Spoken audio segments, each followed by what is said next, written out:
YouTube, what is up? It's your boy Mylan, back at it again with another video. Today, something a little different.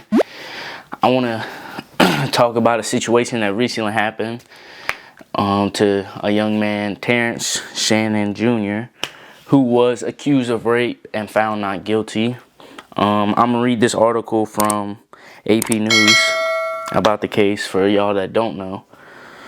Former Illinois standout Terrance Shannon Jr., a potential first-round NBA draft pick, was found not guilty Thursday on a rape charge after a jury in Douglas County, Kansas, spent less than 2 hours deliberating the verdict. The 23-year-old Shannon was accused of committing sexual assault last September while visiting Kansas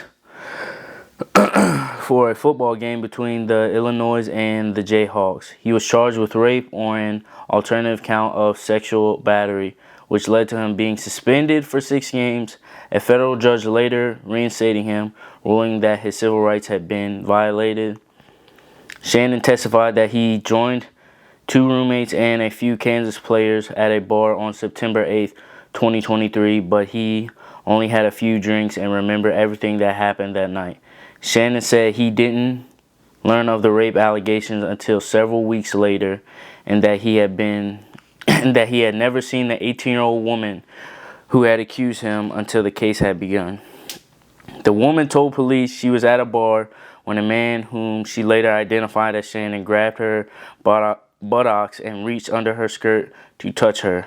The woman claimed that the bar was crowded, so she was unable to move. Shannon testified that that a woman close to him had been raped, and he would never treat another woman the same way. Shannon's lawyer called the allegation a blind accusation and questioned the motives of a woman. They also criticized the prosecutors in Douglas County for a lack of evidence, and a Lawrence detective for the thoroughness of his investigation. Many scouts have been watching the case closely ahead of the NBA draft, which is scheduled for June 26th through the 27th. The 6'6" Shannon, who can play point guard and shooting guard, played 5 seasons for Illinois.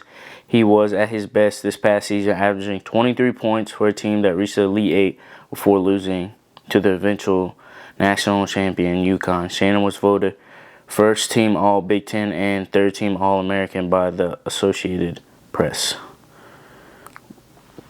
So there's a couple other things that I seen about the case. So Shannon was suspended for 6 games for something he didn't do, which is crazy. I think it's crazy. He got suspended from playing for 6 games based on an allegation with lack of evidence.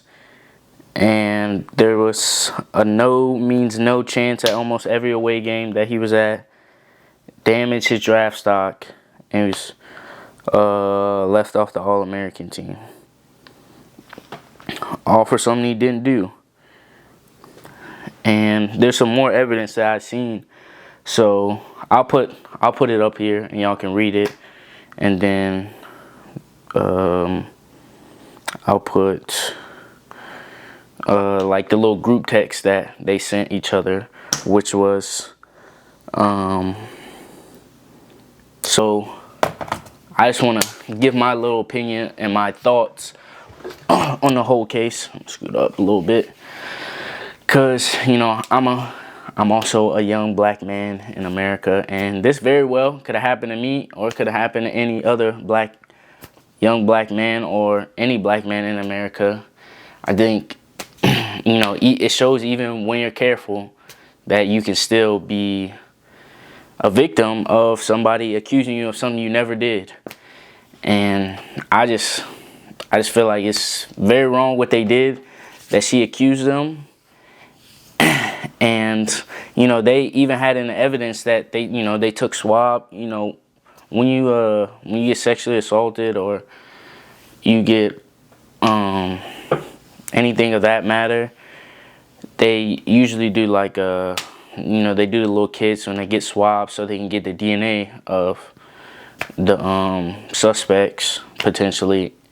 And apparently they found DNA from at least 5 other men, not matching Shannon's DNA. So I just feel like it's kind of crazy that he got accused of something he never did.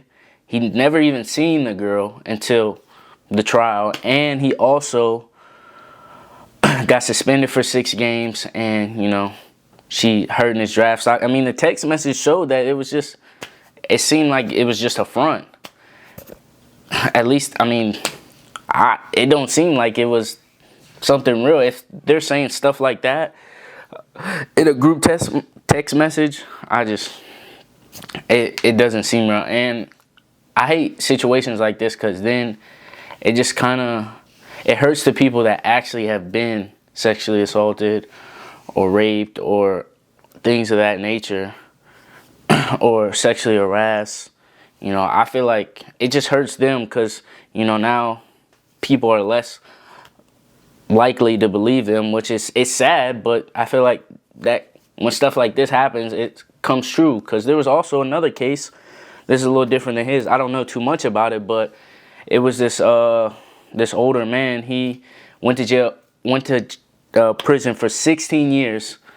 Is this famous author? I don't know what her name was. She accused him of raping her, and she basically admitted that she lied. And they overturned his case, so he got out. But like he can't get them 16 years back. That 16 years will never come back. So I think when people lie about stuff like this, especially of this magnitude, there should be some type of punishment. There should be some type of jail time because you're messing up people's lives. That man was a convicted felon and he was in jail for 16 years. 16 years of his life he can never get back. She can apologize, say I'm sorry, but you can't give that time back to somebody. And it hurts somebody's reputation when you lie on their name, especially if like pro athletes, they look at them different when they get accused of things like this. So I think it's never happened to me, but I think it just hurt me a little more hearing about it, just because it could have very well happened to me or any young black man that I know. And it's just sad to hear that this is a part of the world we live in. You got to be careful with everything you do, and you got to be mindful of every single thing you do, every move you make, whether it's a girl or just anything in general. You just got to be very mindful because it could turn into a situation like this. You may not intend to do something, and then the person feels a different way. So yeah, it's just a sad thing to see. I hope I've never heard of him or I've never watched him play, but I hope he gets drafted by a team, and I hope he has a great NBA career, because I feel like he deserves a chance, and they shouldn't judge him based off this, especially since he was found not guilty, and there was really no evidence proved that he actually did it. So it seemed like it was more guilty until proven innocent. They say it's innocent till proven guilty, but I feel like as a young black man, or as a black man in general, they tend to look at us as guilty until proven innocent. So yeah, I just want to give my thoughts and and share my opinion on it. It was when I read about it, it was, I don't know, it just almost seemed surreal. I just hate that he had to go through this, but I'm glad he came out on the other side, because not everybody gets a chance to, especially like that other black dude that got, I'll try and find his name and put it in the video, but that got 16 years of his life taken away for something he never did. So, you know, all of my black men out there, make sure you stay strong, stay safe, and, you know, just be careful and be very mindful of what you do, you know, because you can't do everything everybody else does. So you got to be very mindful. You can't be arguing with the police, going back and forth with them, or, you know, you can't do certain things other races can do. So, you know, just be mindful, you know, stay safe. I want to see all my black men be successful, all of us be at the top. But let me know in the comment section what y'all think of the situation, what's your opinion, you know. Yeah, just kind of give me your opinion and what do you think, and you subscribe on the road to 1,000 subs. And yeah, love y'all. Till next time, it's been your boy Marlon. Peace.